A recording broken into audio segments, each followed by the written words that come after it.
আসছি না না, আপনি ভুল তথ্য দিবেন। আপনি আমাদের কর্মীরা কোথায় আসছি আমাদের সঙ্গে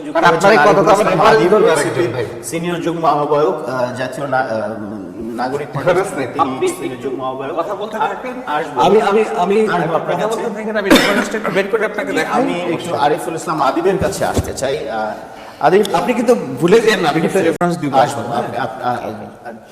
যে প্রশ্নটি আপনার কাছে রাখতে চাই, বলা হচ্ছে যে আপনারা মাঠে বক্তব্য দিয়ে উস্কানি দিচ্ছেন এবং বিশেষত নাসিরউদ্দিন পাটোয়ারির বক্তব্যের কারণে উস্কানি তৈরি হয়ে এই সংঘর্ষের ঘটনা কিংবা হামলার ঘটনাগুলো ঘটছে। এই ব্যাখ্যাটি কিভাবে দেখছেন আপনি? ধন্যবাদ আপনাকে এবং একই সাথে উপস্থিত আমাদের সিনিয়র ভাই, যেহেতু আমি আগে সাংবাদিকতায় ছিলাম, শাহেদ আলম ভাই এবং আমাদের ঢাকা বিশ্ববিদ্যালয়ের স্যার উপস্থিত আছেন। সবাইকে, যারা দেখছে সবাইকে ধন্যবাদ জানাই।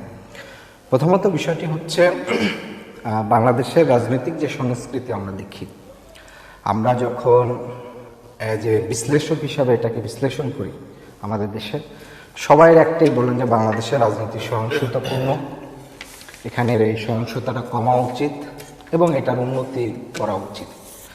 কিন্তু যখন একটা নিরপেক্ষ কোনো একটা স্পেসিফিক ঘটনার আপনি বিশ্লেষণ করতে যান, তখন অধিকাংশই বিশ্লেষকরা আগে যখন আওয়ামী লীগ স্বাধীনতার পক্ষের বয়ানের কথা বলে বিএনপি জামাতকে মেরে ফেলো, জুডিশিয়াল কিলিং বলেন, সব ধরনের ভায়োলেন্স তার বিরুদ্ধে করাটা, স্টেট ভায়োলেন্স করাটাকে জাস্টিফাই করছে।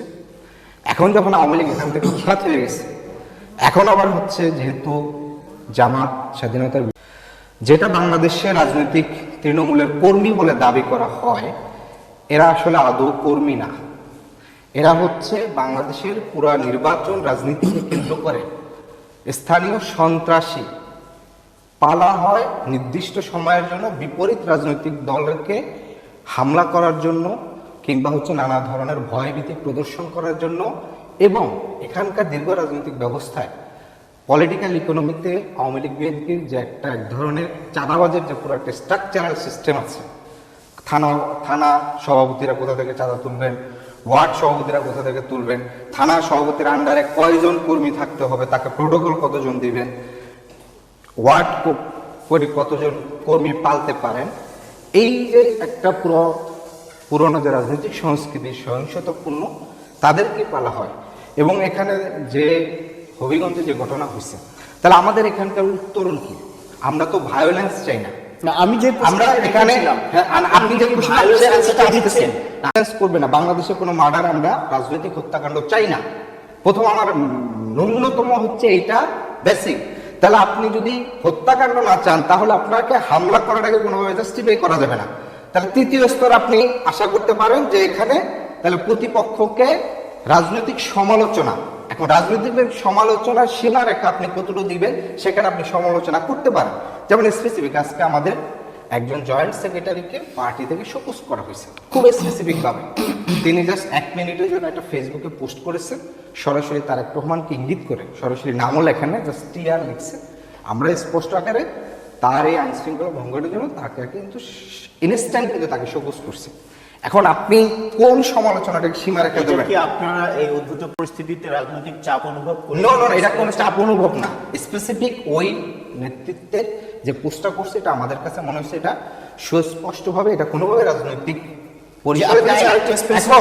আপনি যদি সমালোচনা করার ক্ষেত্রে, মানে আপনি যদি ধরেন যে কারো যদি সমালোচনা করে, সেটাকে আপনি যদি বলেন যে না, রাজনীতিতে তিনি বয়োবৃদ্ধ, তার একটা ঢাকা শহরে একটা সাম্রাজ্য আছে, এই সাম্রাজ্য কিভাবে গড়ে তুলছে, সেই সাম্রাজ্য গড়ার যখন বিশ্লেষণ আপনি করতে যাবেন, সেইটা যখন সমালোচনা করবেন, তখন আপনি নিয়ে আসবেন বয়সের অনুযোগ তুলে, যে তুমি আমাকে শ্রদ্ধা করো, আপনার সমালোচনাকে আপনি তখন শ্রদ্ধা চলে আপনি হচ্ছে সেটাকে করতে চান। আপনি নাসিরউদ্দিন পাটোয়ারির কথায় আপনি শুধু কি অভিযোগ দেখতে পান, আপনি কি কোনো সেখানে উস্কানির উপাদান দেখতে পান?